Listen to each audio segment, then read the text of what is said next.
back when, but I don't know how. You sacrificed my sacred cow. That was then, but this is now. If life's but a stage and take a bow, when you come down, won't you look in my eyes and tell me, is it no surprise? When you come down, won't you look in my face and tell me, is there still a trace of disgrace?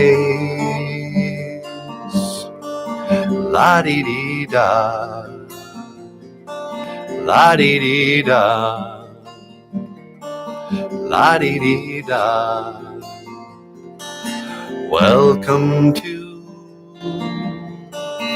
Boozhoo Nanaboozhoo,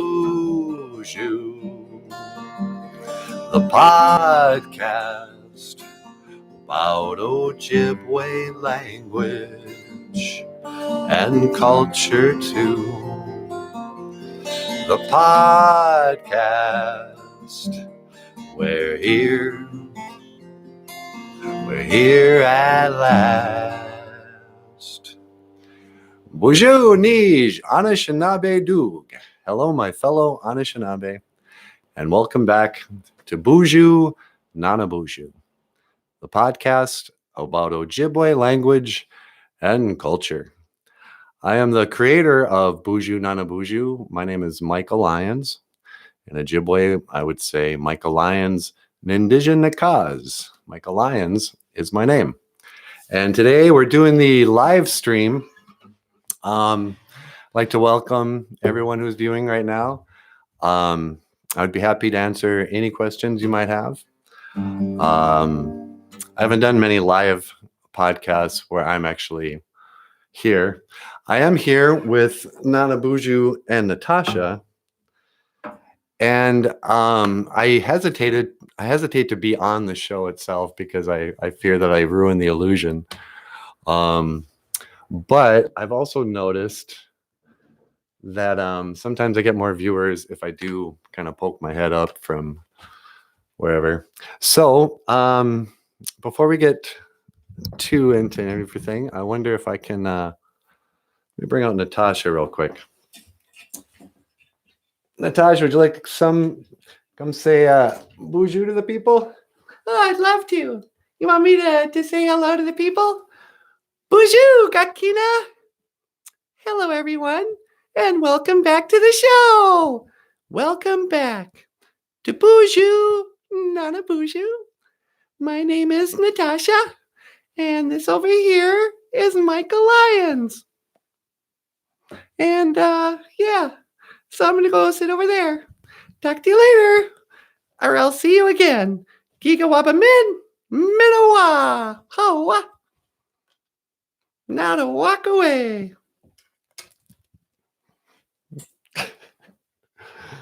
So that's Natasha, of course. And the star of the show, Nanaboozhoo. I also have to explain that I'm not a ventriloquist. Nanaboozhoo, would you like to come out and say hello to the people? Okay, hey, Boozhoo ni Anishinaabe Doog. Hello, my fellow Anishinaabe. Didn't you just say that? Yeah, I did say that. Oh, okay. What do you want me to say to these people? I don't know. I just say hi. Oh, hi. Oh, yeah. Welcome back to the show. And so I'm going to sit over there for a while, but I'll come back. And, if you have any questions for me, I'm sure Michael can answer. Or, come get me again. Nah. All right. I will see you again. Kigawawa min. Minawa. Hawa.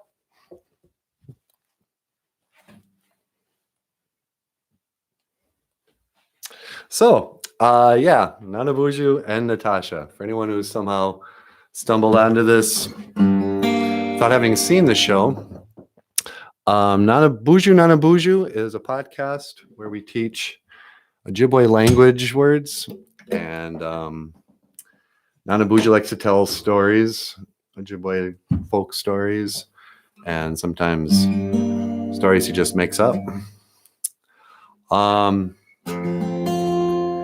And I'm hoping that the sound is okay. I have no idea. I got this microphone for free, but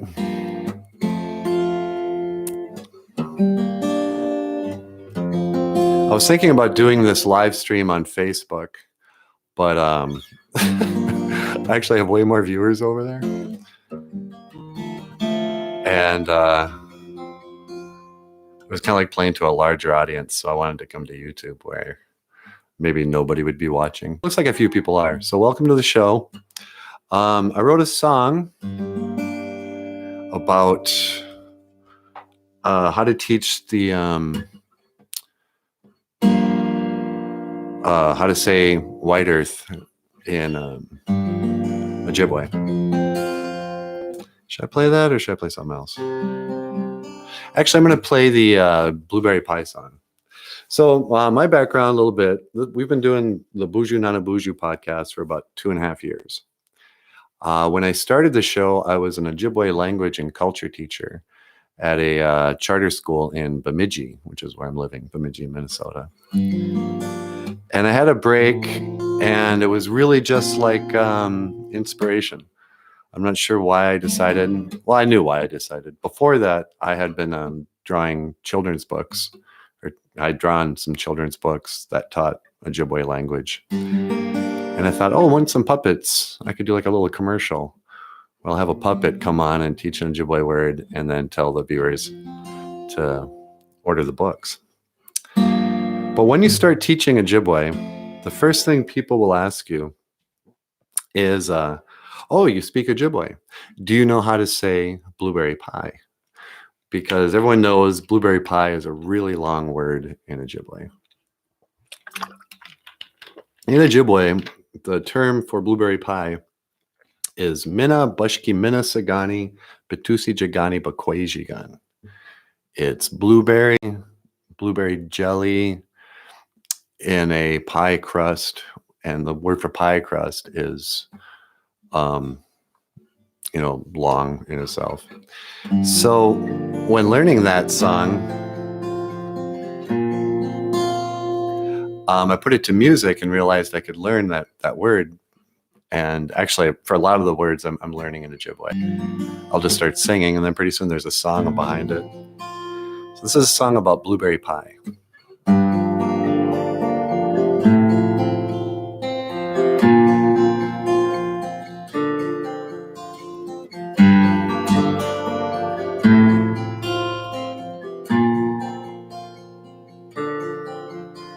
And I wanted a piece of blueberry pie, so I went up and I asked this guy, but he only spoke Ojibwe.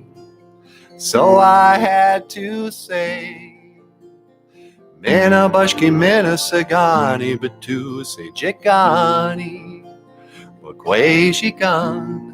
Mina Bushki Mina Sagani Betusi Jikani Bakwajigan.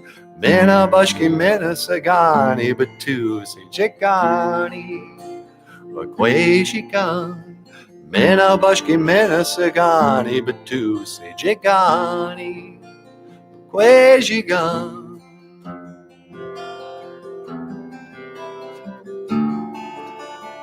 So it makes no sense when I'm not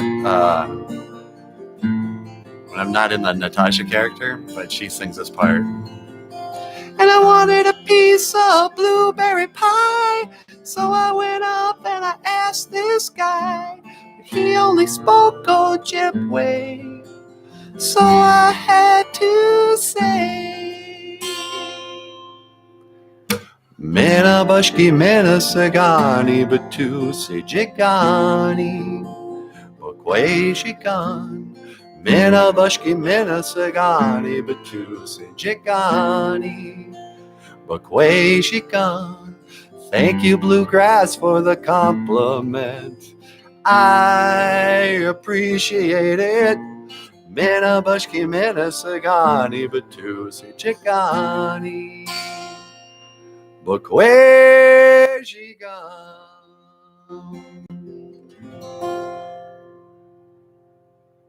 if I'd thought of it, I should have had something out to like an applause, a pre-recorded applause after each of these songs. And maybe a laugh track would be good too when I tell jokes. So here's a story about how the beaver got his tail. And it's usually funnier when Nanaboozhoo tells it, but I'm just going to tell it. Back in the days of the grandfathers, the beaver, Amik, had a big fluffy tail, like a fox. It was very beautiful. He was very proud of it. He'd walk around just showing off that tail. And he walked up to Mukwa, the bear. He said, Mukwa, check out my tail. Isn't it beautiful?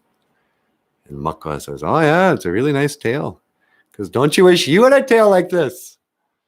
And Mukwa goes, oh, that's a very nice tail, but I like my tail just fine. And the beaver says, you're just jealous. And he turned on his heel and he walked away. And he comes up to Ondeg, the crow. He says, hey, Ondeg, check out my tail. Isn't it beautiful? And Ondeg says, oh yeah, it's a very beautiful tail. You must be very proud. And Ondeg says, or Amik says, don't you wish you had a tail like this? That tail is good for you. But I like my tail just fine. It helps me steer when I'm flying. And the beaver said, you're just jealous. And he turned on his heel and he walked off. He was just fuming. He was mad that nobody would give him the respect he thought he deserved for having such a lush, beautiful tail. So he started chewing on this tree. And normally, the beaver was an excellent logger. They could drop those trees right where they wanted them. But on this day, the beaver, he was all angry, thinking about his friends who had insulted him. And so he wasn't paying attention. And instead of dropping the tree forward, it started to drop backwards. And it started to come right towards him. And so he jumps out of the way. In the last second, the tree lands with a smack. And it lands right on the beaver's tail. And he pulls it out. And what was once a beautiful, fluffy tail was now a flat, black tail. And he started to cry. And he goes, Gitchi Manadu, great spirit. What have you done to me? Look at my tail. And Gitchi Manadu looks down and he goes, you did this to yourself. Because you were acting so ugly to your friends. You weren't paying attention to what you were doing, and that tree fell on your tail. And now you have an ugly tail because of it. But I want you to do something for me. I want you to dive into that river. So the beaver dove in, and he realized he was suddenly a great swimmer, better than ever before. And he came out, and he goes, Gitchi Manadu, I don't know what to say. And Gitchi Manadu said, don't say anything at all, but just notice when you behave badly, bad things happen. But then also, that not every bad thing is just a bad thing. That sometimes what seems bad at first can turn out to be a blessing. And that is the day that Gitchi Manadu became a Buddhist. Nah, that is the day when Beaver got his tail. And this has been an Ojibwe language culture lesson. So, see what's been going on in my life lately. We've been doing I've been part of a group from the University of Minnesota Duluth that goes to conferences called Intertribal Relations Trainings or something. And each month we go to a different reservation in Minnesota and present on a Native American culture and history, specifically like a lot of boarding school trainings. And that I'm not going to sing that song right now. It's too long. But it's been really fun. I've been meeting a lot of people, and Natasha and Nanaboozhoo and I go down. And I tell stories about my grandparents going to the Flandreau Indian boarding school, and maybe I should do that song. I'll do part of it at least. So, my grandfather was born in 1913, and 8 miles east of Bena, as the crow flies. And he went to the Flandreau Indian boarding school in Flandreau, South Dakota, at a time when the mission of the school was save the man by killing the Indian. And so the mission of the school was to assimilate Native American students into the dominant culture. And so speaking Ojibwe was forbidden, long hair was forbidden. In the early days, students would arrive not even speaking English, knowing how to speak English, and they give them a new name. So this is a song about my grandfather running away from boarding school. And it's called Home. I was born in 1913 in the storm of 1913. But then at boarding school, I was nobody's fool. Down at Flandreau, I grew madder every day. That's why I had to run away. 'Cause this is no way to live. And I wanna go home.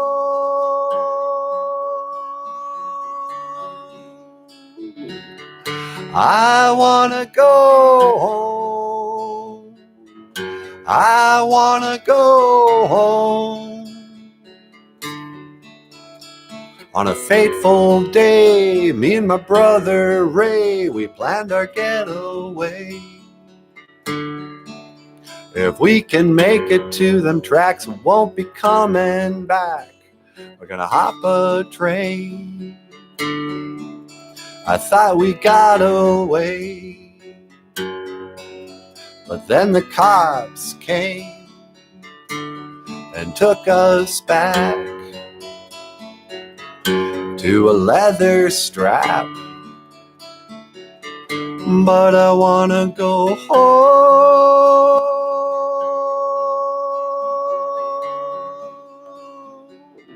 I wanna go home. I wanna go home. I wanna go. And then it really rocks out. I'm getting hair in my mouth. So yeah, Boozhoo Nanaboozhoo, the podcast about Ojibwe language and culture. Will there ever be an Ojibwe word for virus or pandemic, such as, does such a word exist? That's a great question. Isn't it a crazy time we're living in? I don't know what to think. I really have no idea if, I don't know what the Ojibwe word for pandemic would be, or panic, or just, there's an upside to all this. I heard somebody say, for the nerds, it's all their dreams come true. They've canceled sports. They've told you not to leave the house and to avoid public gatherings, And so for a lot of us homebound people, it's like, yeah, that's how we live anyway. What started you doing this? I love Nanaboozhoo and all you do for our community. Oh, miigwech, Deanna. I started doing this. It's weird. I think for a lot of Native people, when somebody says, when does your life begin in a way? There's the time you were born and when you started doing stuff, but we always have like one eye on like our ancestors. In some ways, I feel like I began with the boarding schools and my grandparents. I was really close to my grandparents, and the first Ojibwe I learned was from my grandfather. I remember being 6 years old, and it's kind of a funny story. Um, I'm from LaPorte, Minnesota, which is just off the Leech Lake Reservation.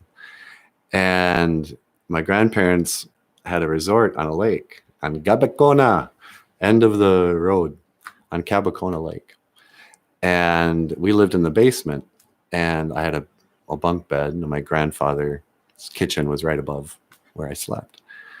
So my grandpa was a fisherman, and like a lot of those guys from that generation would get up really early, like 4 in the morning, 4:30 in the morning, and make coffee and watch the sun come up, or go out fishing before the sun comes up, whatever. And so I would hear him up there, and I'd go up to hang out with him. So it's the early 70s, and I'm a little kid, and I go up there, and my grandpa's like, well, here comes a 6-year-old. Better get him a cup of coffee. And he'd make me coffee with sugar and milk. And he goes, you know how you say that in Indian, don't you? Like I'm going to know. And that's the way those old timers would talk too. They weren't like, oh, this is how you say it in Ojibwe Moan. It was like, this is how you say it in Indian. Makade mush kiki wabu. Black medicine water. And, I loved my grandpa. I always thought he was just cool, and he was like the real Indian in our family. And he was a warrior, he fought in the war, and he was just cool and everything. But and then me and my grandma, we were really tight, especially near the end of her life. And they were both boarding school kids. And so this whole boarding school era was a thing in my mind and in my imagination of how our family came to be, and how what Indian identity meant to me, and how I didn't know my language and what happened. And as I got older, I started going, oh, okay, I don't speak it because my grandparents weren't allowed to speak it when they were kids, blah, blah, blah.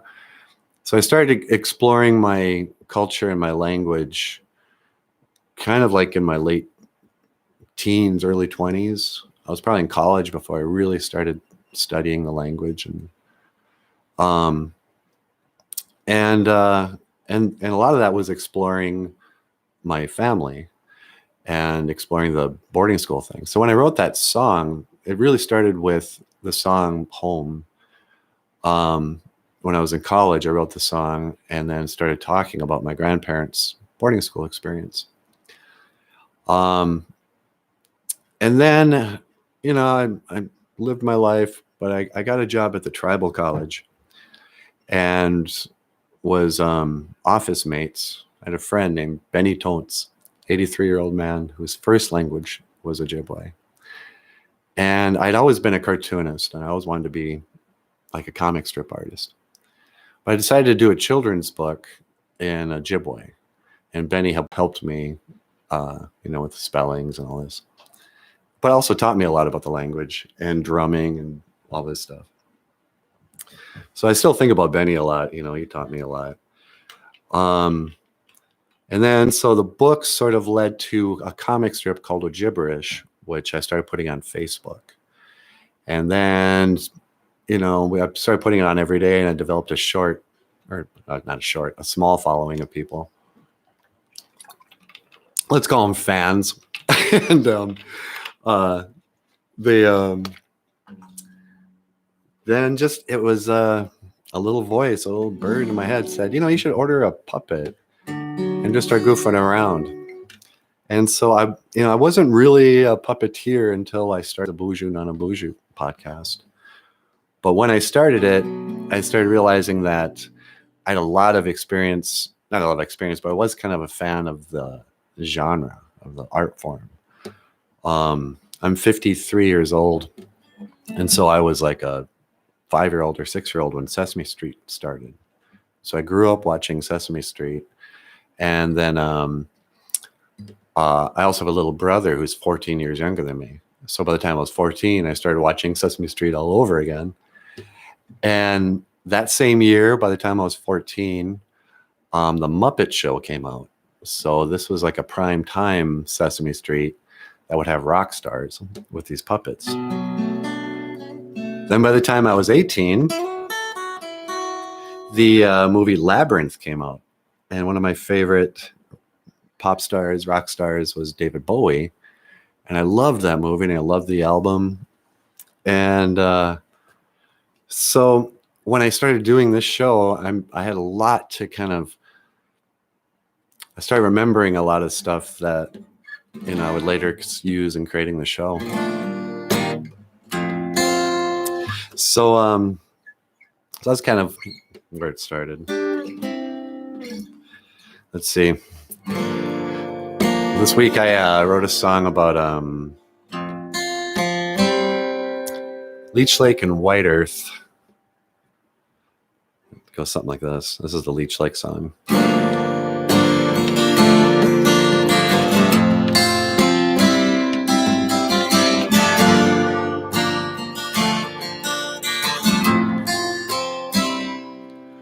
So I wrote a song about Leech Lake, how to say it in Ojibwe. Gazaga Squadjamaica, Gazaga Squadjamaica. It's fun when you sing it. Now Natasha's gonna bring it. Gazaga Squadjamaica, Gazaga Squadjamaica. Gazaga Squad Jamaica. Gazaga Squad Jamaica. Gazaga Squad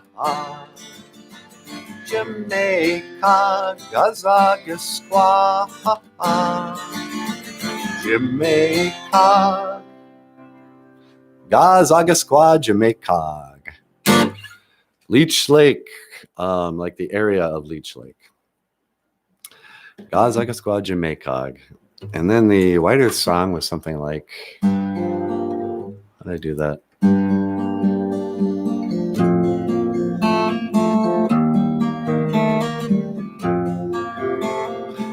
Gawaba Bikonika, Gawaba Bikonika. Gawapa Pikanika, and don't you buy. And it's such a sad song for Ojibwe language lesson. It's kind of stupid. Yeah. Coronavirus seems like you can't. It's all over everywhere. YouTube, Facebook. All anyone can talk about. And I don't really have much to say about it because I'm utterly ignorant. So let's what should we talk about? Ojibwe language and culture.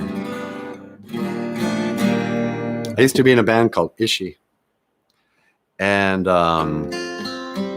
Benny once told me, he goes, in the Ojibwe culture, the word, we were talking about the word for drum. And I said, he goes, you know the word for drum, don't you? I goes, Deweigan. And he goes, yeah, but, we say, then Deweiganish. And I go, why do you put the ish on it? And he goes, well, in the Ojibwe way, you're supposed to be humble. And so you would never say, oh, look at my drum. It's a great drum. You'd say, it's my old drum. It's my, the way you gunnish. Yeah, it's not special. It's just a simple drum. Because you must stay humble.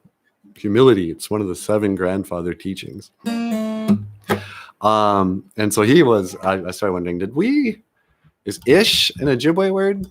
Like when someone goes, oh, ish. The food's gone bad, ish. I don't know. Probably not. But so I was in a band called Ishi. We used to play at the Big Tap a lot in Cass Lake. Gazaga Squad Jamaica.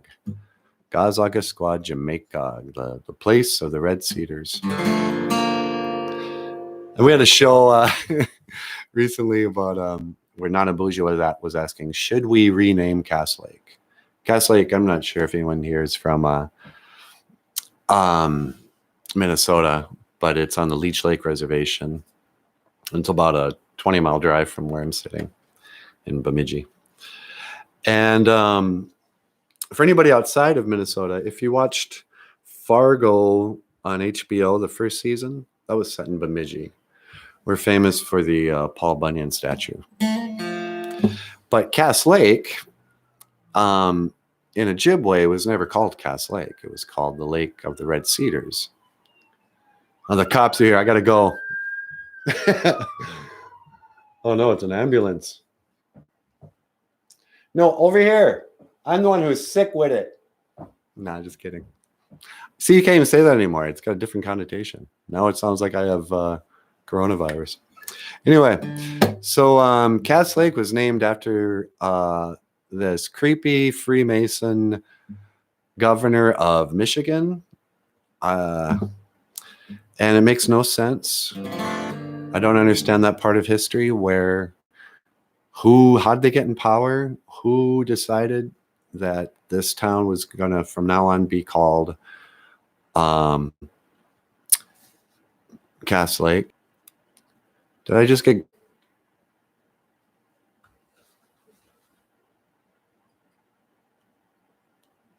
I hope I'm still filming.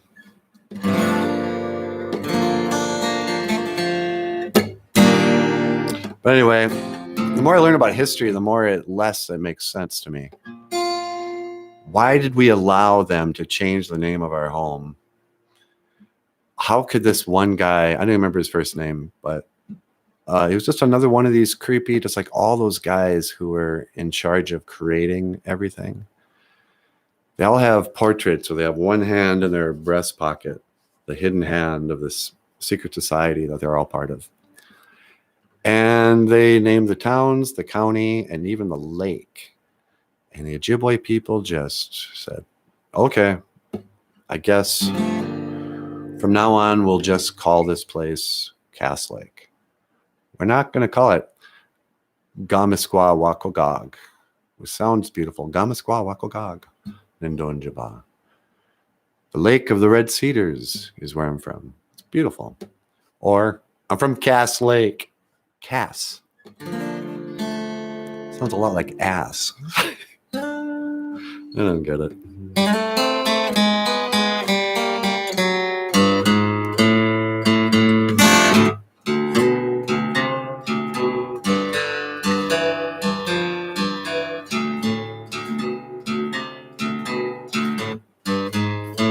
There's a red house over yonder where my baby stayed.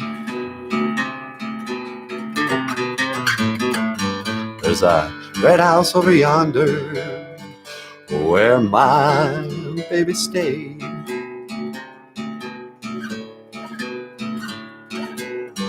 I ain't been home to see my baby 99.5 days.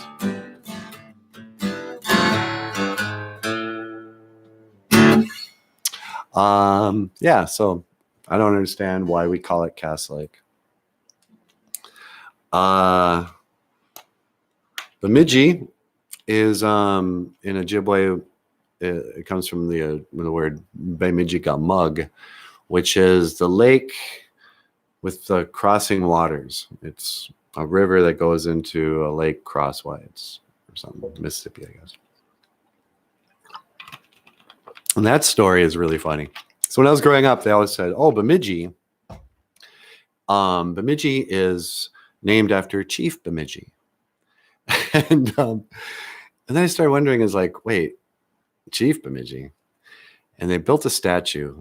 And my friend Carrie originally was commissioned to do the statue. And she sadly passed away. And I remember at the time she asked me, she goes, Michael, would you model for Chief Bemidji? And I go, do I even look like him? She goes, no, I'm going to use someone else. I mean, it's Louis Boyd for his face. But I shouldn't use his name. But he's gotten so heavy that I can't use his body. Would you pose for the body of Chief Bemidji? And I was like, yeah, okay. But but then you read the sign, and his name's not Chief Bemidji. It's Shena Wishkung, the man who rattles. And it probably has something to do with a rattle. He was probably a medicine man. And the story goes that the white settlers came up, and the first time they were here, they met Shena Wishkung, the man who rattles. And they asked him, "What is your name?" But because he didn't speak English, he thought they were asking, "What is this place called?" So he said, "Bemidji Gamug." And the settlers were like, "Oh, his name is Bemidji. Hey, you guys, I met a guy. His name is Bemidji, and he's a chief." And Shena Wishkung was like, "No, I'm not a chief. I'm Shena Wishkung. The lake is called Bemidji Gamug." And instead of clearing that up, just like the term Indian, how we're told that was just a misunderstanding with Columbus, and we just kind of let them call us the wrong thing. Shena Wishkung just went, "Yeah, okay, call me Chief Bemidji. I don't care." And not only did he not correct the guy, apparently he went on to live his life with this stupid nickname of Chief, crossing waters. On the plaque, it said that he was so respected that he, when he died, there was a procession or something that dignitaries from the cities came up, and they buried him either in the cemetery across from the college, where there is a creepy Freemason monolith with an Indian head nickel, and it says Chief Bemidji, nothing else. Or maybe he's buried in Mission. Then if you Wikipedia it tells a story of how Chief Bemidji was the first customer of the first lumber mill in Bemidji. He went there to build a wood floor for his wigwam. Years later, he petitioned to buy the land where his wooden floored wigwam sat on Lake Bemidji. And not only did the town deny his request, they said, why don't you F off to the res? And Chief Bemidji said, "What if I renounce my tribal membership?" And they still said, "No, get out of here. We're going to build a new paper plant on that land right there." And so that's why they think he's probably in Mission. The whole story sounds ridiculous. It makes me go, what was the story at all? I know one of his descendants, great guitar player, and I'm sure the family is very proud to be descendants of Shena Wishkung, and they probably should be. But I just don't buy that whole story of the town being named after him and how that name came about. It's just another one of those weird historical stories. They never get the stories. Nothing they teach us in school makes any sense when you grow up and you go, what? George Washington was the first president, and he never lied. Well, is that a lie that he was the first president? Because who's this Hanson guy I hear about? Who were those other 7 guys before George Washington? Look it up. Anyway, I'm starting to sound kind of like a jerk. I apologize. So maybe I should ask the audience a question. Anybody here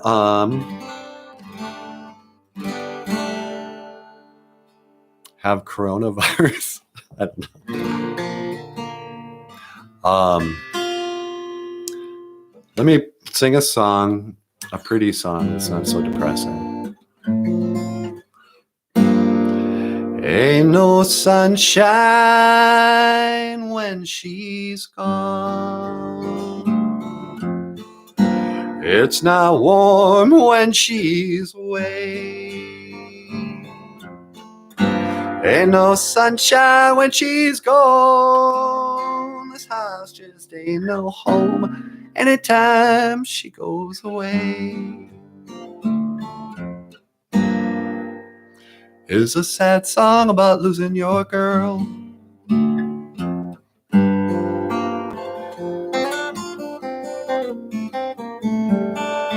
I know.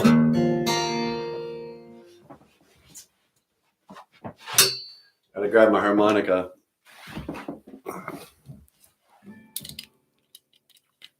Here is a song to start the show. Boozhoo Nanaboozhoo has dozens of theme songs. Probably not dozens. But I've written maybe 6 different songs just to open the show. And here's one of them that I stole from the Counting Crows.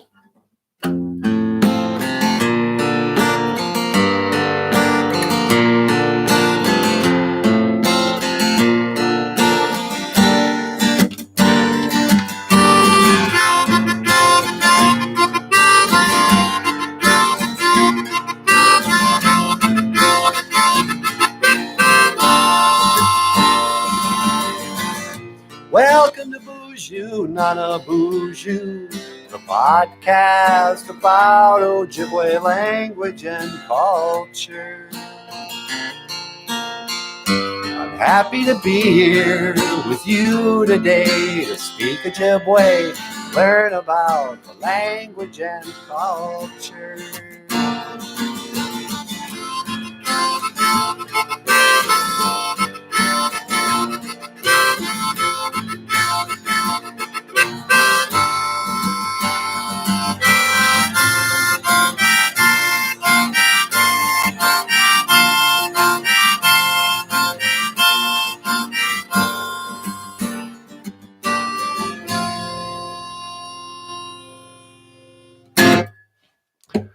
And welcome to Boozhoo Nanaboozhoo, the podcast about Ojibwe language and culture. And we have a message. My nephew is Nanaboozhoo. I know some of the stories of Nana. I think I may have some kind of flu, got fever and aches. They only hurt the elderly, so I may be okay. I hope you don't have the coronavirus. But then again, how could you tell the difference between corona and just a regular flu? Drink lots of water. You'll probably be okay. I'm sorry to hear you're sick. It's a cool name your nephew has.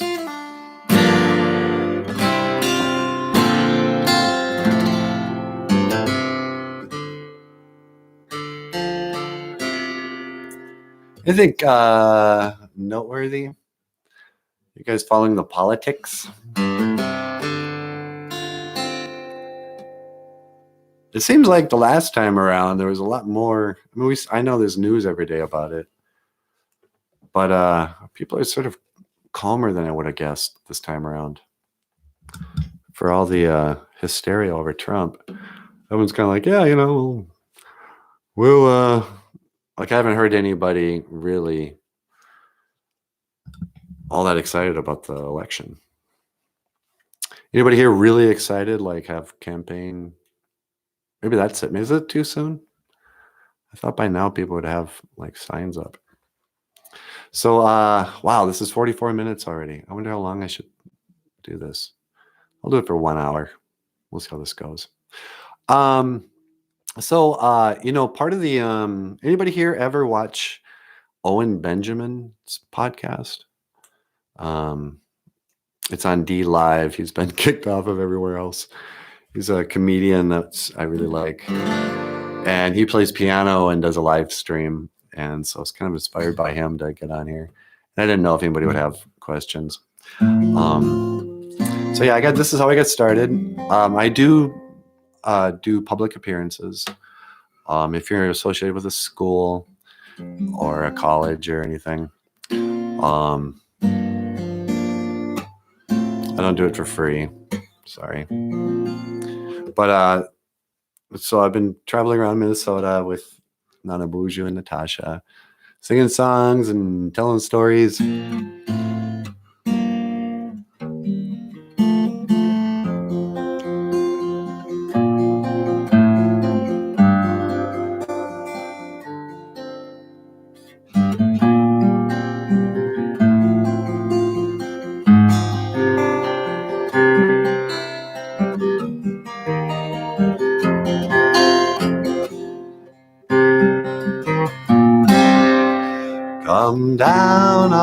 your throne, leave your money at home. Somebody must change. You are the reason I've been waiting so long. Somebody holds a key. Well, I'm near the end and I just ain't got the time. Oh, now I'm wasted and I can't find my way home.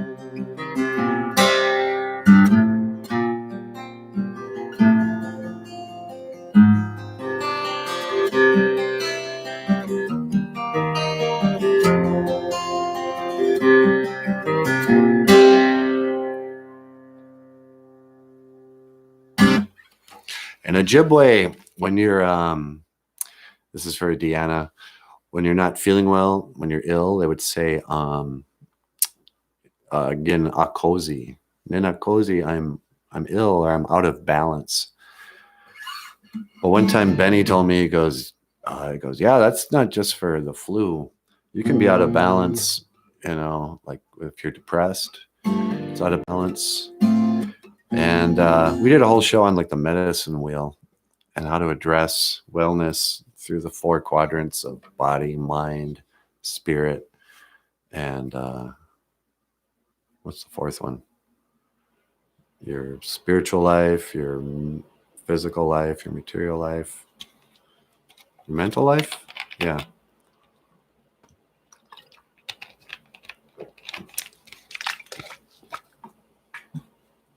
I used to be really depressed. I'm not anymore. And I think the cure for depression is playing with puppets. I mean, I'm no expert, but I finally got like a handle on it and overcame it through a lot of different things. But for anybody who's suffering out there, you never hear the stories of the people who go, oh yeah, it's totally overcomable. Everything they say that you already know about how to overcome. I mean, I don't know about the flu. I think you just got to take vitamin D and wait for it to fight it off. But mental illness, there's a lot of people who overcome it. And it's, for most of us, you already know what you need to do to be happier and to get in life where you want to be and to get healthy and stuff like that. But we get stuck in ruts and you never get to hear the person goes, yeah, hang in there, because there is another side. There's another, and I'm not going to spend any time telling you what worked for me, but there is hope out there that diet and exercise and philosophical changes, spiritual growth, people can overcome depression. Mr. Boozhoo and Natasha should do a podcast just to tell people simply to wash their hands, not because they are real life puppets, to show them that they care. That's excellent, Victoria. I should also tell them about how options when you run out of toilet paper, because I went to the store today and there was none. And I'm not panicking yet. I'm not out, but yeah, I should do that. Maybe we'll do that tomorrow. Just a public service announcement. Here's how to wash your hands.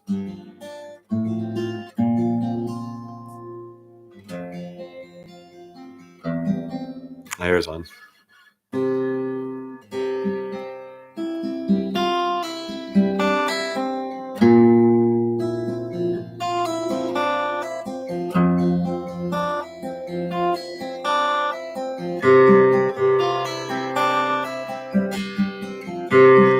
Gonna take a freight train down at the station. I don't care where it goes. Gonna take a southbound.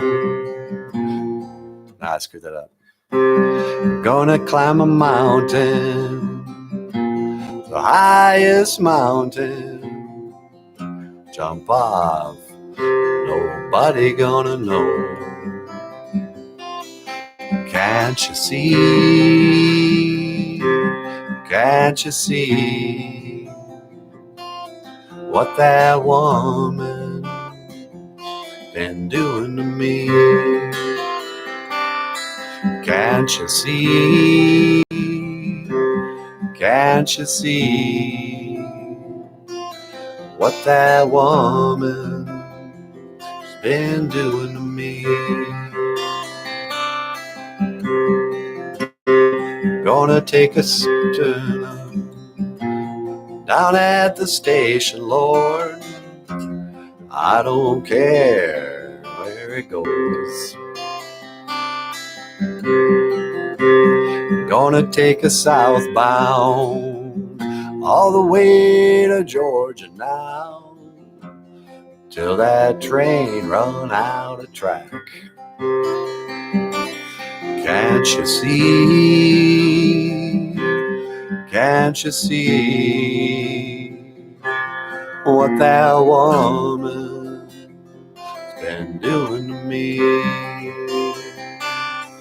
Can't you see? Can't you see what that woman's been doing to me?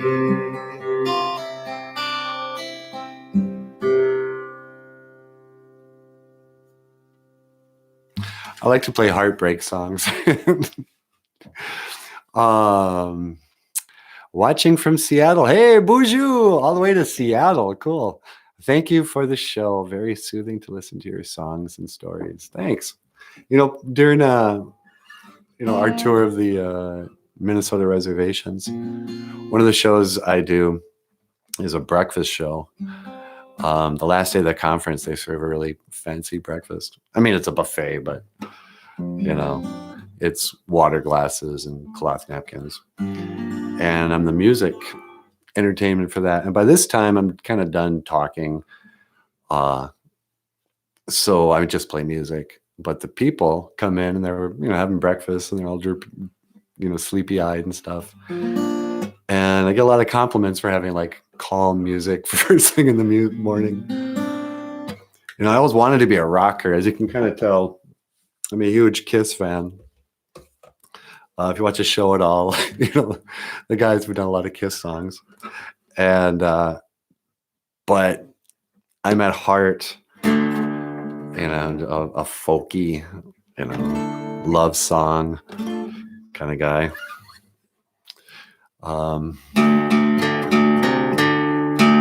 Any Kiss fans out there?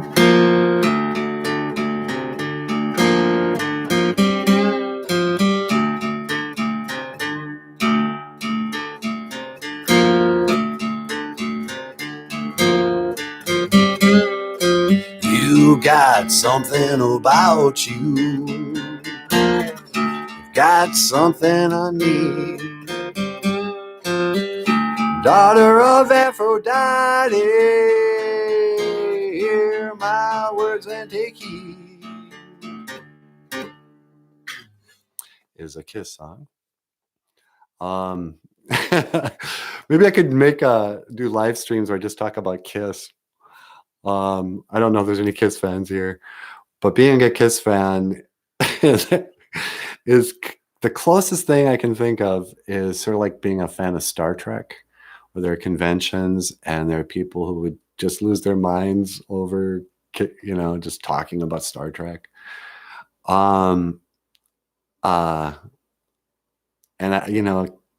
Kiss is one of those bands that we've just been watching forever.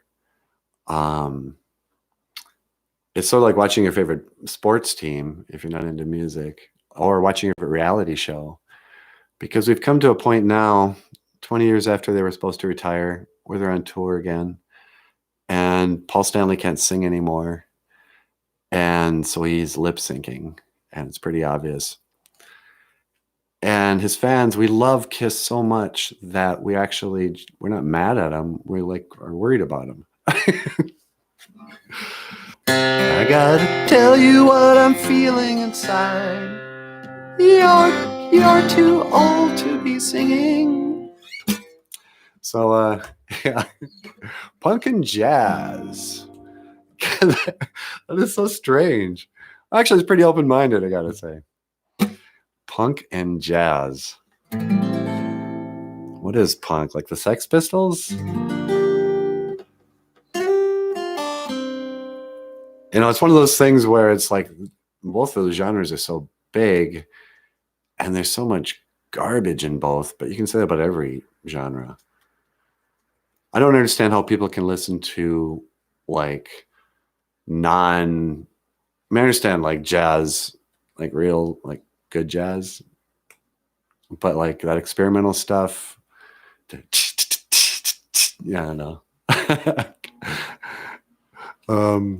But then again, I used to hate country music. I was totally closed-minded about country music for most of my life. I grew up in a very small town where country music, what people sang about, country music singers live in cities. I grew up with guys who actually lived on farms and drove pickups and had gun racks in the window. My whole life, I never met a Nazi, but I've known lots of rednecks. And, gun owner, whatever, fishermen, hunters, guys who wear blaze orange whenever. It's not necessarily for hunting, or camo, And so I didn't want to be like that. I was, the weirdo with eyeliner and earrings, and I wanted to be a rocker or something.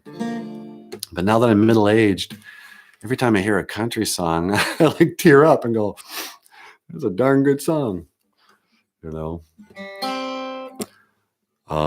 Like here's a song. I'll play a little bit of it. I think this is Dustin Lynch. I have him confused. Like I don't know any of the country stars.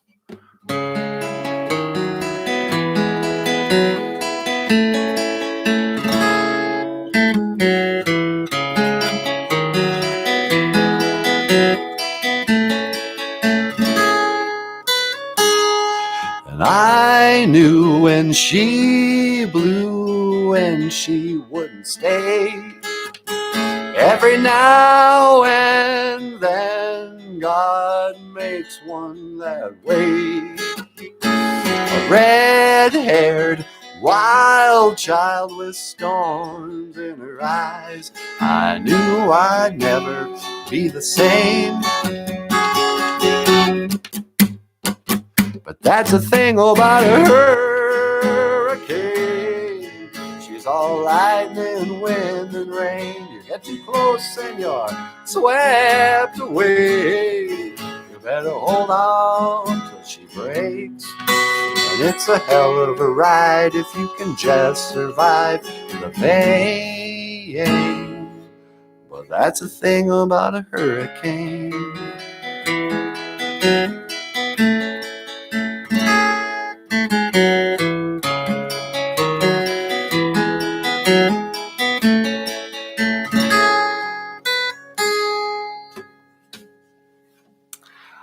Hurricane. Johnny Cash is known to be an honorary member of many Native American tribes. Yeah, I just heard that.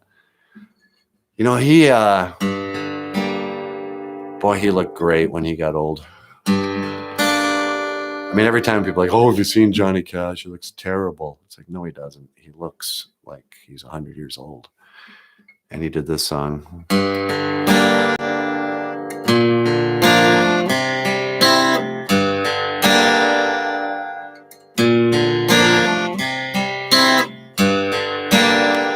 I hurt myself today to see if I still feel. I focus on the pain, the only thing that's real. The needle tears a hole, the old familiar sting. Try to kill it, all the way, but I remember everything. What have I become? My sweetest friend. Everyone I know goes away.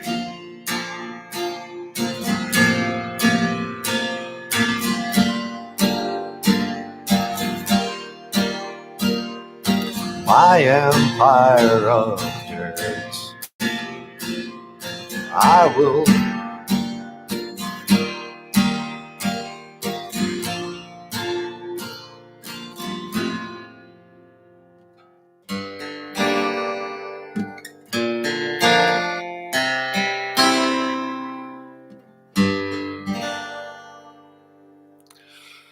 That's a really sad song. I was getting kind of jammed up. That song was so great on the movie Logan. Logan, you don't even need to see the movie. Just watch the trailer, the Wolverine movie. Because that song just made that movie. But yeah, Johnny Cash. In my old band, we used to do this one a lot.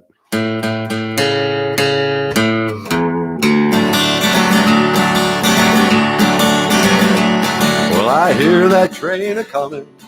It's rolling around that bend. And I ain't seen the sunshine since I don't know when. I'm stuck in Folsom Prison. Folsom? I can't even say it. Folsom Prison. Time keeps dragging on, but that train keeps rolling on down to San Antone. Oh, says Roblox player 2988. Boozhoo Niji. It's good to see you here.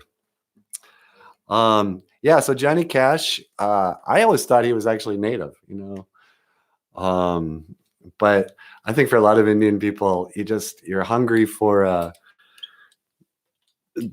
heroes, and so people go, yeah, well, Johnny Depp's an Indian. He's got a tattoo of Sitting Bull, and he was, Tonto. Nanaboozhoo did a bit where he was analyzing the movie Lone Ranger and Tonto. When that movie came out, I remember my brother and we heard about it early on, but my brother's name is Scott, and Scott goes, yeah, did you hear Johnny Depp's gonna be in a Billy Jack movie? I go, really? They're remaking Billy Jack? And for older people, I know, especially older Indian people, I don't know why I'm saying that, my generation and older, you might remember Billy Jack was a series of movies. I don't know if they were just TV movies or they're actually in the theater. But Billy Jack was like a half-breed karate guy who would ride his motorcycle around the Pine Ridge Reservation, beating up rednecks and saving the hippies and Indian children. And he was just awesome. My brother and I just totally wanted to be like Billy Jack. And like before he'd fight, he'd take off his shoes. He'd be barefoot in his skin tight Levi's, his jean jacket, and his cowboy hat with the beaded thing. But we thought, okay, cool, Johnny Depp, he can play Billy Jack. Why not? Maybe Keanu Reeves would have been better because Keanu Reeves actually knows judo or something. But why not? And then the Lone Ranger and Tonto came out, and you kind of wonder what that was like on the first day where Johnny Depp shows up on the set, and he walks up to a bunch of Shinabs, a bunch of native people, and they're like, "Oh, Boozhoo, pale face," and Johnny Depp's all, "You don't know the half of it.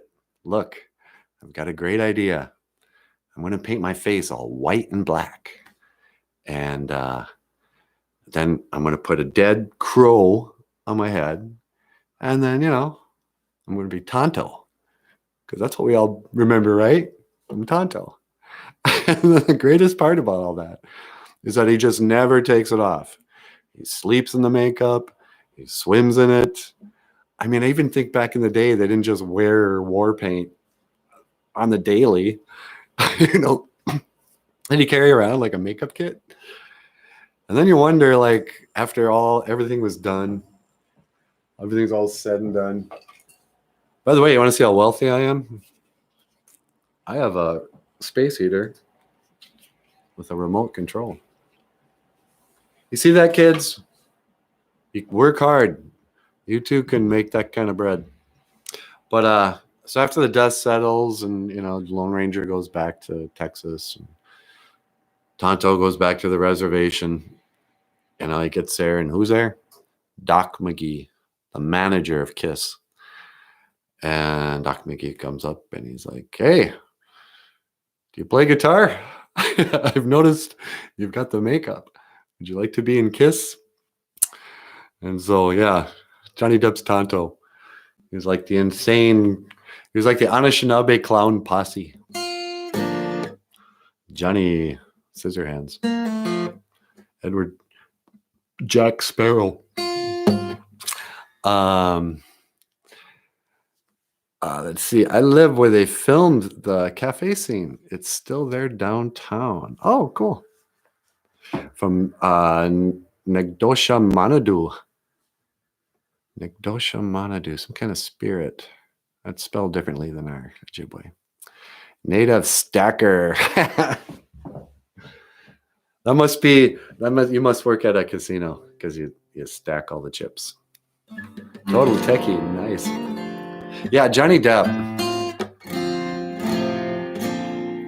I've been resistant to talk about celebrities on the channel because I'm getting old and I just don't care anymore. But if you bring up a celebrity in the title, you get more views. And we did one show where we were talking about the commercial Sauvage. Johnny Depp had a commercial for perfume or something called not Savage, because that would be racist, but Sauvage, the French version. And in the commercial, you know, it's typical Johnny Depp, all his bracelets and eyeliner and earrings. And he's driving in a sports car or something, and he's driving down the highway, and he sees a buffalo, and he sees a hawk, because, you know, has visions. And he goes out and he opens his trunk and he pulls out a shovel. And right away you're thinking, gee, has anyone seen Amber Heard lately?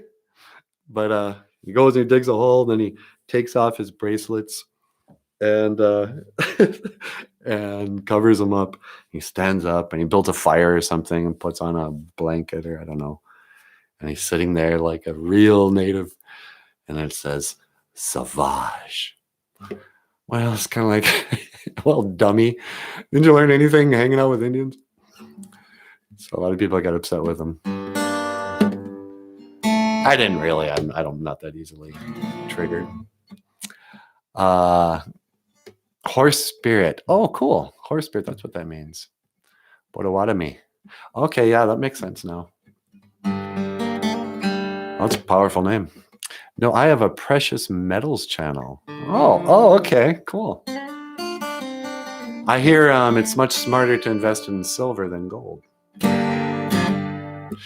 I also hear diamonds are a scam. I don't know. And then Boozhoo to Tabiki Beneshi. Tabiki Beneshi. Boozhoo. It is very nice to see you here today.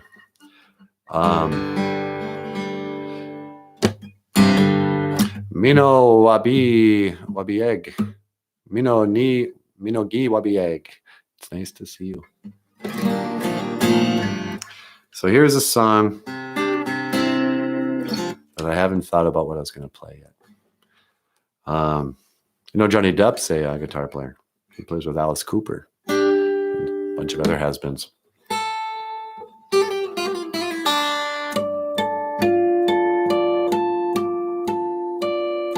How about this?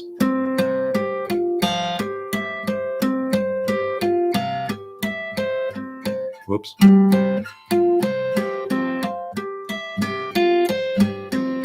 I can't do it. supposed to be a Sweet Child of Mine. Just a little patience. Yeah, yeah. Just a little patience. Yeah. Just a little. Oh, I've been walking the street tonight, just trying to get it right. It's hard to see, but so many around. You know I don't like being stuck in a crowd. And the streets where you live, maybe the change. I ain't got time for the game, 'cause I need you. Yeah, yeah, yeah, well, I need you all this time. Yeah, yeah, yeah, yeah. I noticed something. I was watching a video of myself. I caught myself doing the puppets. And when I do Natasha's voice, I make my eyes really big. Hey, everybody. Can I talk kind of like this? Because it helps with the character. But boy, I look like an idiot. Harmonic's cool. Thanks, Niji. Yeah, I used to be able to play that intro.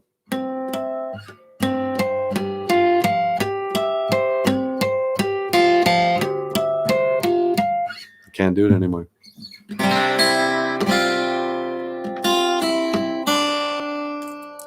Oh, here's a pretty song. Another sad song. Okay, so the best advice I got about how to get over the blues is you gotta address all 4 sections of the medicine wheel at the same time. You know, you carve it into 4s, check out your physical health. A lot of depression and anxiety is related to too much sugar and caffeine, not enough exercise. It's just a natural way the body responds to that. And people who exercise a lot, and I'm not one of those, currently. When you exercise a lot, then you want to exercise a lot. It's fun for you. When you don't exercise a lot, it's a drag. And it's like you're stuck in a rut of not doing the right thing. And the more you do it, the deeper it goes. So best advice is you write down what you want. Be honest about what's really going on. I don't have enough money. I have tons of anxiety. I have a lot of grief and depression. I'm bad with my relationships. I hate my job. I'm afraid to lose my job. You know, be honest. Write it down. Don't make it worse. And then act every day like you're in a movie. And act like what would the star of a movie, like the movie scene opens and your life is a complete wreck. You're like just at the worst of your life. And then behave in a way that somebody watching that movie would go, wow, that guy was amazing. He did what he had to do. And every day, write down what needs to be done, work towards your goals, don't lose faith, and address all 4. Address your diet, address your mind. What are you thinking about? Are you feeding it full of coronavirus news 24 hours a day? Do you watch horror movies that bum you out? Are you fixating on a relationship? You know, be aware. Your spiritual side. Do you have a spiritual side? Have you lost? Do you no longer go out in nature? Did you give up believing in the Creator? Did you, you know, have you lost touch with your ancestors? You know,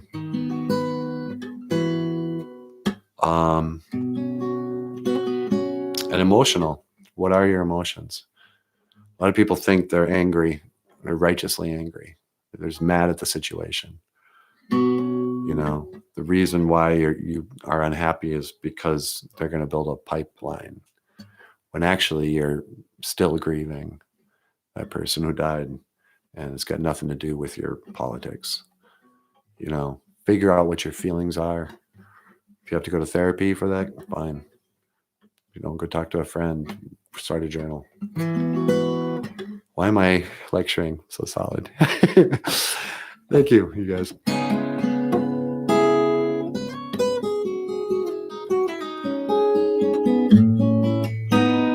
So here's a song.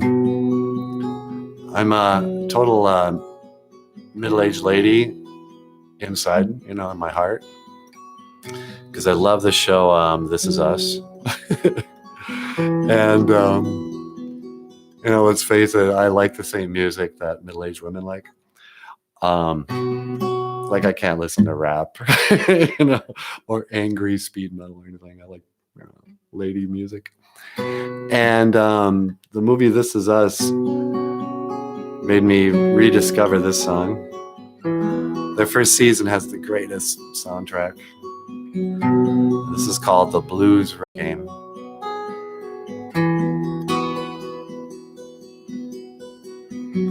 Catch a boat to England, baby, maybe to Spain.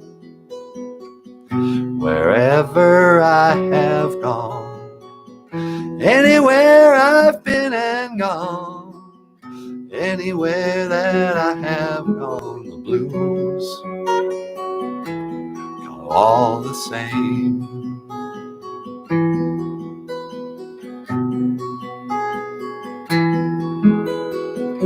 Send out for whiskey, baby, send out for gin. Me and room service, honey, me and room service, babe. Me and room service, well, we're living a life of sin.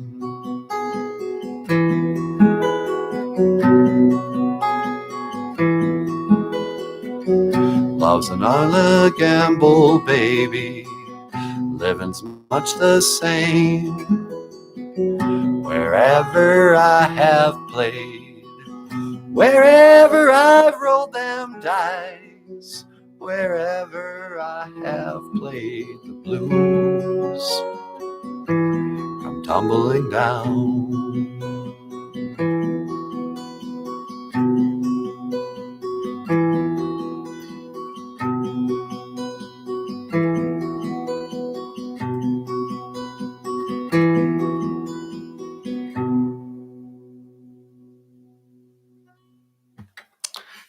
His name was like C something Frank. It was a guy I didn't know.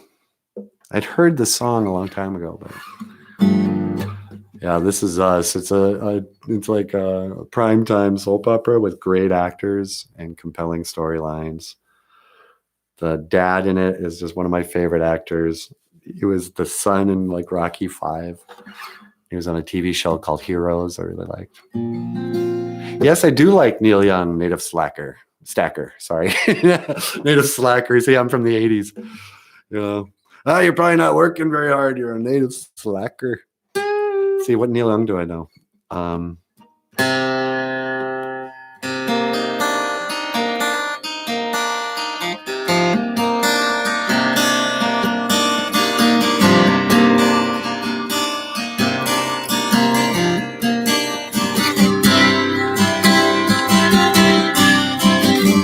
Old man, look at my life. I'm a lot like you were. Old man, look at my life. I'm a lot like you were. Old man, look at my life.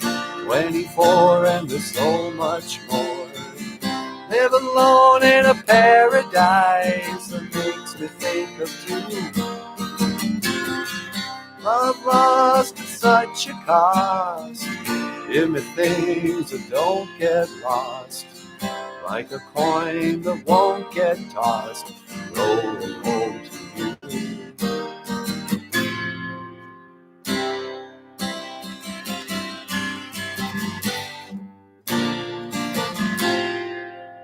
I don't remember it very well. But yeah, old man. Needle and the Damage Done was a powerful tune. Yeah, that was a great song. I think that was about heroin, wasn't it?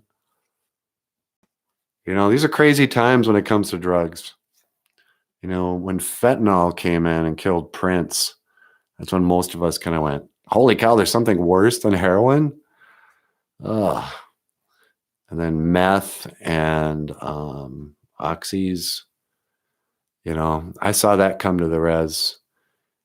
And, when I was a kid, you never saw these walking skeletons without any teeth.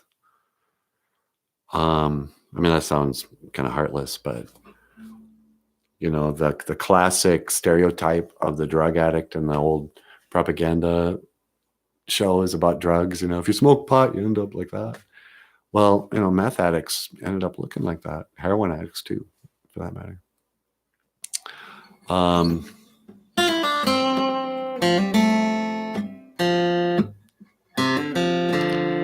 When it comes to, pandemics, isn't the drugs a pandemic worldwide that people are actually dying from?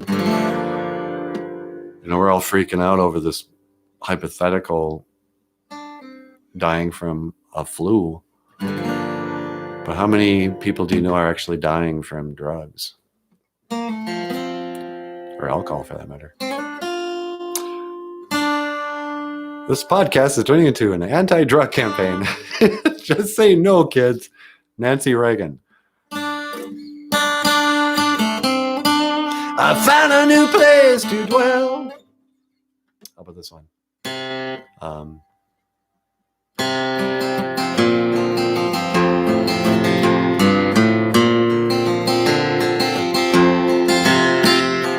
I swear I recognize your face,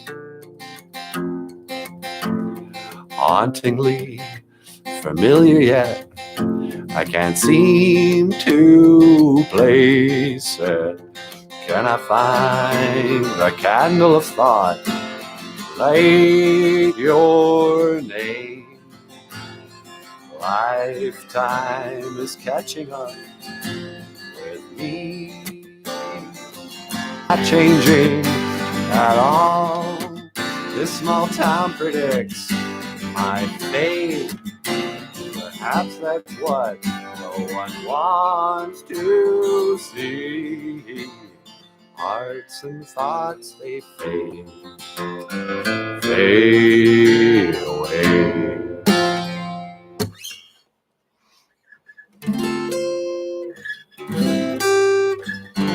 I remember when David Bowie was on Storytellers.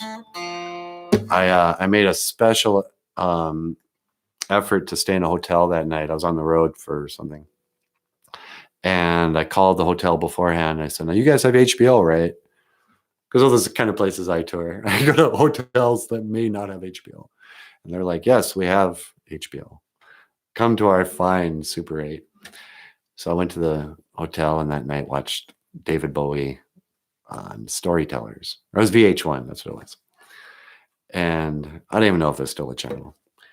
But and you get on there, you think, oh, this is going to be cool. We're finally going to get to hear David Bowie tell some stories about what it's like to be. And he's told the most unfunny, meaningless stories we'd heard before.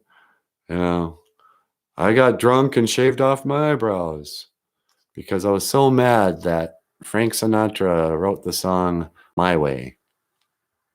No, you didn't. He had nothing to say. The songs were good. His band was great. But just went, you're a good storyteller, David Bowie. And I loved Bowie so much. And when he died, I was one of those lame, celebrity fans who was crying and in mourning for 3 days. And I listened to songs and I reflected on what the impact he had on me. But now it's been a couple of years, and I got to say, I don't think he's going to last in my heart.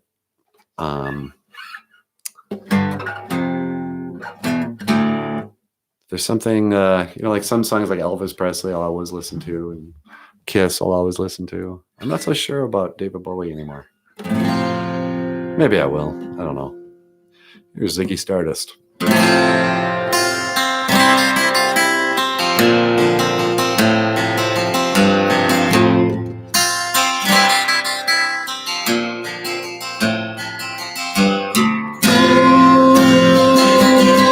yeah.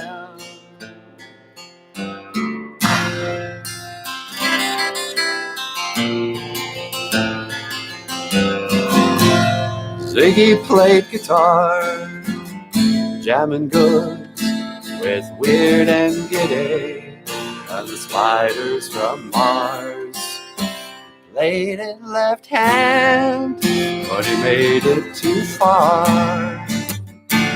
Became a special man, then we were Ziggy's band. Ziggy really sang, screwed up eyes and screwed down hairdo, like some cat from Japan. You could lick 'em by smiling, you could leave 'em to hang. Came on so loaded, man, well hung Snow White tan. So where were the spiders while the fly tried to braid our bow? Just appear like to guide us. Well, we bitched about his fans, and should we crash his sweet hand? Oh!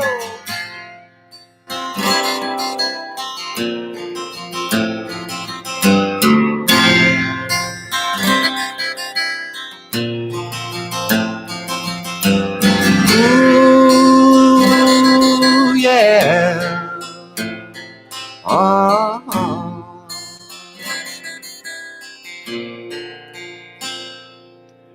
And Ziggy played with his hair guitar.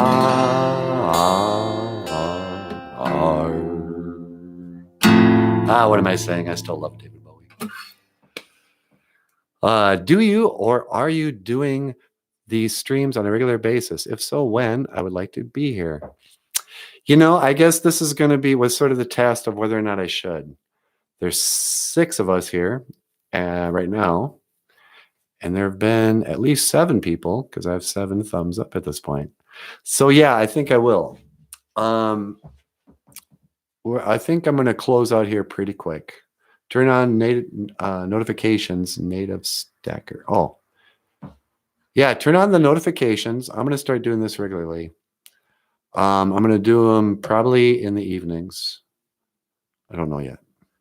But yeah, if you'd like me to, if you've enjoyed these songs, and this is surprisingly easy to talk for this long. I didn't think, I'm doing the puppets. I can only speak for a couple of minutes. So yeah, I think I will be back probably once a week. I'm thinking I'll do this once a week. Not to be like that, but there is no link right now, but on one of the other videos on YouTube, there are links to my PayPal and Patreon pages. If you'd like to support the show, I could really use your money. And I'm embarrassed to say that. I also have books for sale. Let me, before I sign out, and I might tell you another story. I have books on Amazon for sale, Ojibwe language books that, if you like the show, you might be interested in. Everyone who shows up, who signs up on Patreon, gets a like Snow on Skin. This is a book that I have a lot of notes in, but it's got cartoons I've done, pictures of the show, and then it's a quick reference guide to Ojibwe language. Like here are all my relations and names, conversation questions, commands. Ambe, bindagain, bindageg, abin, abig, nabadabin, nabadabig, wisanin, wisanig. The emotions, the feelings, questions and phrases, whether, it's not a dictionary by any means, but 90% of the Ojibwe you're bound to use in practicality is in here. Here's one. Here are all the reservations in Ojibwe. So you can order this yourself. There's also some poems. Should I read a poem? Oh, I know what I want to do. Okay. I'm going to rip off Wayne Dyer right now. I hope this doesn't screw up the live stream. I'm going online to find a poem that I'd like to read for you for Mother's Day. And it's called This Is Just to Say. This is just to say, I think. No, it's not. I'm so sorry. That's a terrible, idiotic poem they teach you in college. What is what I meant to say?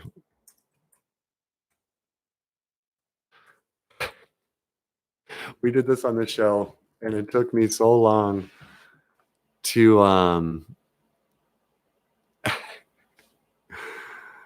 what I meant to say was meandering to midlife. What I meant to say was no. Doggone it. I'm so sorry, you guys. This is so boring.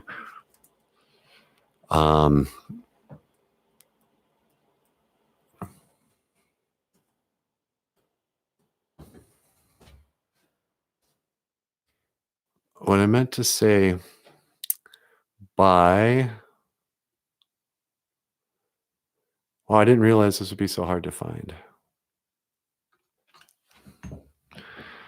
What I meant to say was by Wayne Dyer. Isn't him?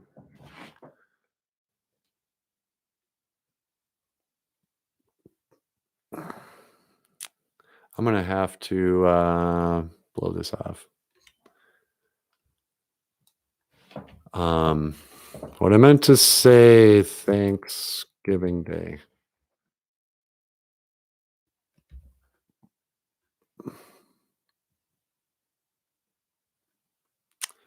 I'm so sorry, you guys. I will look this up. And then it was a poem about, what I meant to say was, how can I possibly say goodbye to the one who was first there to hold me, the one who first loved me and fed me? As you moved about, I got to read this because it will make me cry. And I love crying in front of people. I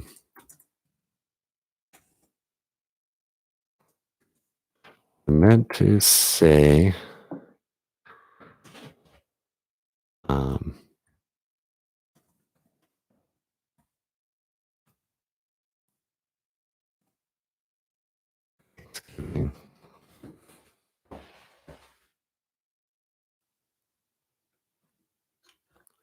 no, I'm sorry.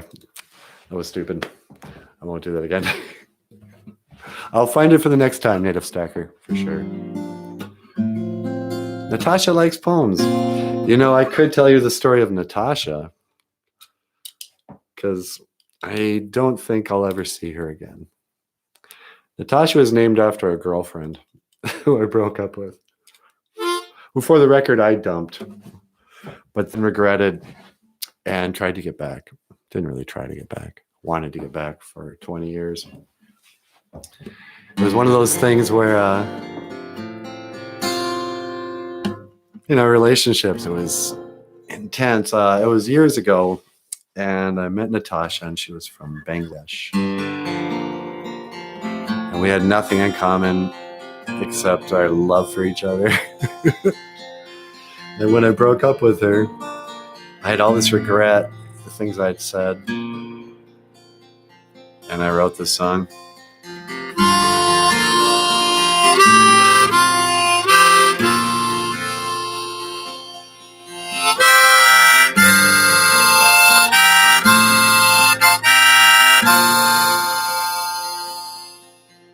I never meant one word, I never meant one word, I never meant one word I said.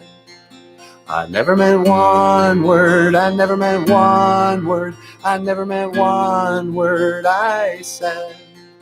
Now you're my one, and you're my only regret. 'Cause I never meant one word, I never meant one word, I never meant one word I said.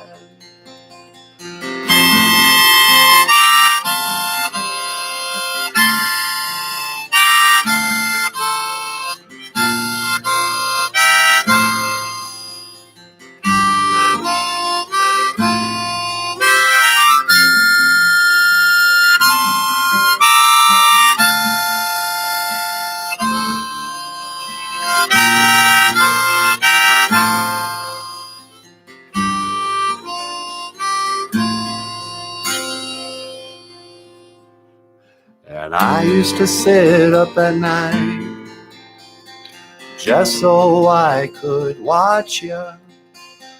I wrote on my bedroom wall, Michael loves Natasha. But I never meant one word, I never meant one word, I never meant one word I said. I never meant one word, I never meant one word, I never meant one word I said. And I'm so sorry. I'd never treat you like that again. I never meant one word, I never meant one word, I never meant one word I said.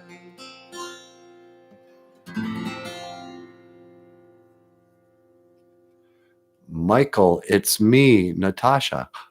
No, just kidding.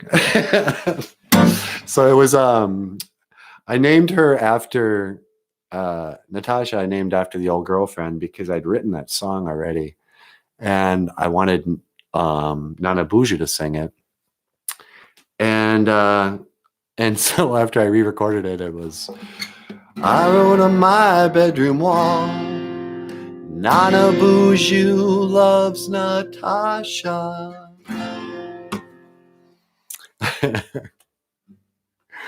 So yeah, it's been really fun. You know, one of the things I learned creating these characters, there's a lot of back and forth between Nanaboozhoo and Natasha. And I'm single. I don't have a wife or a girlfriend. And so I don't know what I would be like in a relationship anymore. And so when these two are interacting, I find, they're very sweet to each other. They're very complimentary. They have fun together. They complement each other well. She's adorable and super bought into the whole show. She loves his singing. She thinks he's the most handsome guy in the world. He's pretty cool in his own right. And just like her other half.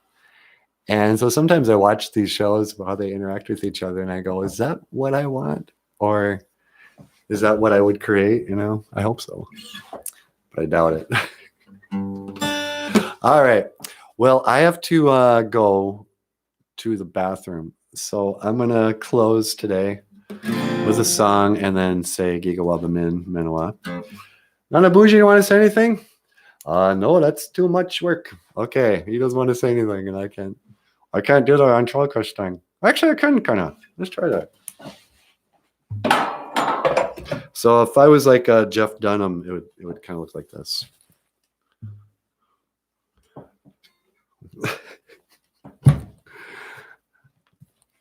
What happened to my legs? That doesn't work. Never mind. All right. Do I need so many lights? The lighting in here is so harsh. So to say goodbye,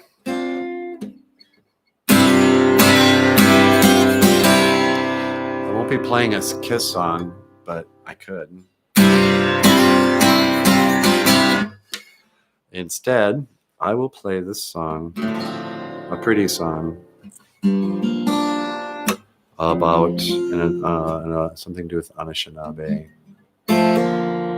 Oh well. Here's one.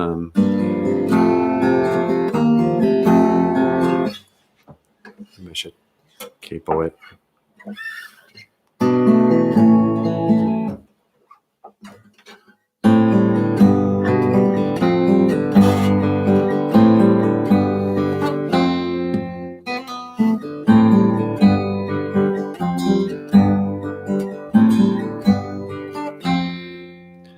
Gimmick-Wayne-Dane-and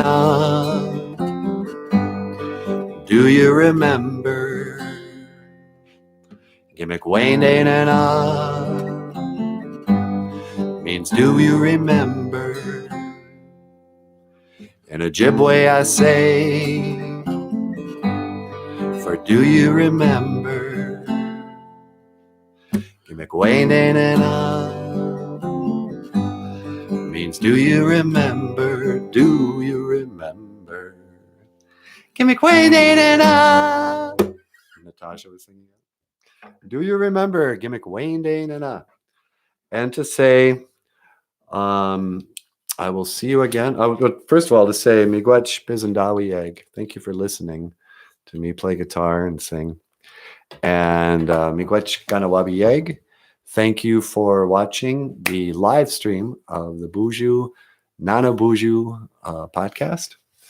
I would like to thank my good friends Nanaboozhoo, Boozhoo, and Natasha. And in closing, I will say, Gi Gawabamin Minowa. I will see you again. Hoa.